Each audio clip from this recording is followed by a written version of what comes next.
আসসালামু আলাইকুম বন্ধুরা। দৃশ্য আঁকা তো সবাই পারে, কিন্তু এই ভিডিওতে আমি আপনাদেরকে সহজ টেকনিকে দৃশ্য আঁকানো শেখাবো, যাতে করে ভিডিওটি দেখা মাত্রই আপনি শিখে নিজে আঁকতে পারবেন। সোজা একটা দাগ দিলাম, এরপর আরেকটা দাগ দিব।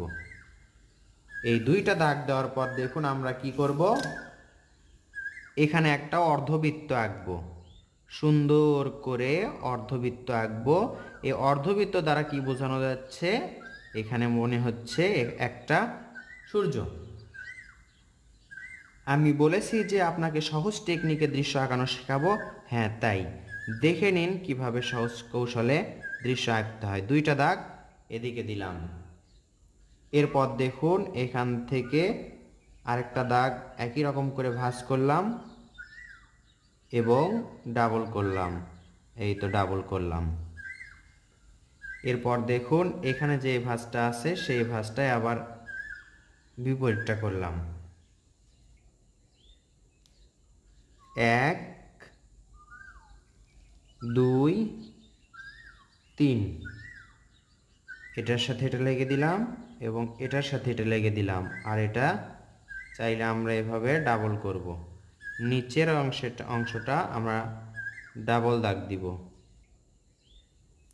এখান থেকে একটা দাগ নিচের দিকে নামবে, এখান থেকে আরেকটা দাগ নিচের দিকে নামবে। এরপর এই দুইটা দাগ আমরা মিলে দিব। মিলে দেওয়ার পর এটা আবার ডাবল করব, ডাবল করে এটা ওটার সাথে মিলে দিব। ঘরে এখন সুন্দর করে দরজা জানালা আঁকতে হবে। আশা করি বুঝতে পারছেন। এখানে আমরা দরজা আঁকছি, এই পাশে একটা জানালা আঁকবো। এগুলো কিন্তু দাগ সোজা হতে হবে।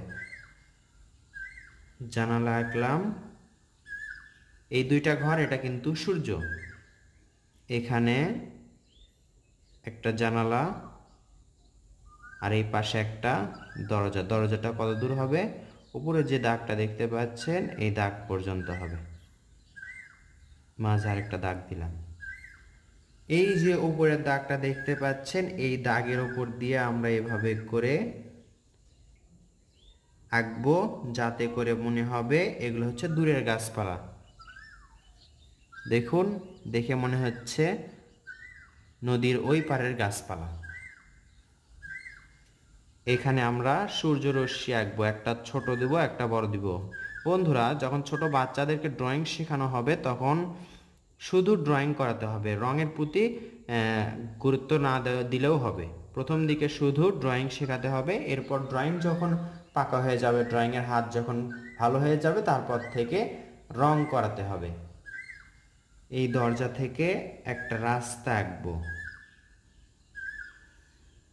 আবার এই দরজা থেকে রাস্তা দেওয়ার প্রয়োজন নেই, একটা দেওয়াতেই সুন্দর লাগছে। এখন আমরা সোজা দাগ দিব। সোজা দাগের মাধ্যমে দেখুন বেড়া আঁকবো। পেন্সিলটা কিন্তু আমি মোটা করে ধরেছি, বা মোটা পেন্সিল, পেন্সিলের মাথাটা মোটা হয়ে আছে। এই অবস্থায় আমরা সোজা করে দাগ দিতে থাকব। এই পাশে দাগ দেওয়া শেষ হলে ওই পাশে আমরা দাগ দিব। এই পাশেও দাগ দিব এবং এই পাশেও দাগ দিব। এগুলো কি হচ্ছে? এগুলো হচ্ছে বেড়া, বাঁশের বেড়া। এই বেড়াগুলোতে আবার কি করতে হবে? ডাবল দাগ দিতে হবে। একটা করে বাদ রাখলাম এরকম। দেখুন, এই তো যে দাগটা হালকা ছিল সেটাও আমরা এখন গাঢ় করে দিলাম। তো বন্ধুরা দেখুন, ছোট্ট বাচ্চাদের জন্য সুন্দর একটা ড্রয়িং আঁকা হলো। গ্রামের দৃশ্য, নদী সহ কোনো দাগ মেশানোর প্রয়োজন হলো না। সহজ কৌশলের জন্য আমরা দুটো দাগ দিয়ে নিয়েছিলাম, শুধুমাত্র এই দুইটা দাগ ব্যতীত। দেখুন এখানে আর এখানে মেশানো ছাড়া আর কোনো দাগ মেশানো হলো না। আমাদের রাবারেরও কোনো প্রয়োজন হলো না। আকাশটা একটু খালি খালি লাগছে, এজন্য আকাশে দু একটা যদি উড়ন্ত পাখি দেওয়া যায় এরকম করে। এটাও কিন্তু অনেক সহজ, কঠিন কিছু আপনাদেরকে শেখাতে চাই না আমি। এমন কিছু শেখাতে চাই যেন বাচ্চারা দেখেই পরবর্তীতে আঁকতে পারে। আর চাইলে সাদা মেঘ দেওয়া যায়, আর এখানে একটু যদি ঘাস দেওয়া যায় বা ফুলের গাছ আঁকা যায় সুন্দর হবে। এই পাশে আঁকলাম এবং এই পাশে, যেহেতু এটা এখানে রাস্তা আছে, দুই পাশে আঁকলে সুন্দর লাগবে। আর এখানে কর্নারে যদি আঁকি, দেখুন দৃশ্য আঁকা কমপ্লিট। পেন্সিলে আঁকা সুন্দর একটি দৃশ্য।